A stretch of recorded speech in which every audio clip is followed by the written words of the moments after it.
Hello നമസ്കാരം. ഇന്നത്തെ recipe ഒരു സിമ്പിൾ ബനാന സ്മൂത്തിയാണ്. വേണ്ട ഇൻഗ്രീഡിയൻസ് എന്തൊക്കെയാണെന്ന് നോക്കാം. നല്ലവണ്ണം പഴുത്ത 2 പാളയംകോടൻ പഴം, 2 ടേബിൾ സ്പൂൺ പാല്, കുറച്ച് ഐസ് ക്യൂബ്സ്.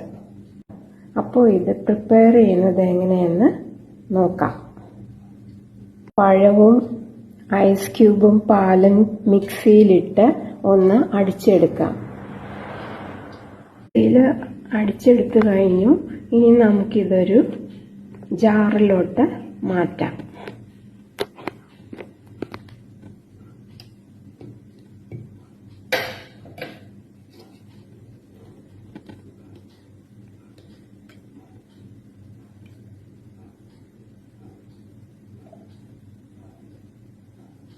ബനാന സ്മൂത്തി റെഡിയായി കഴിഞ്ഞു.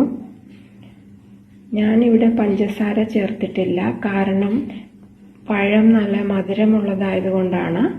നിങ്ങൾക്ക് വേണമെങ്കിൽ 1/2 ടീസ്പൂൺ പഞ്ചസാര ചേർക്കാവുന്നതാണ്. അത് ട്രൈ ചെയ്ത് നോക്കുക. മറ്റൊരു സിമ്പിൾ റെസിപ്പിയുമായിട്ട് വീണ്ടും കാണാം.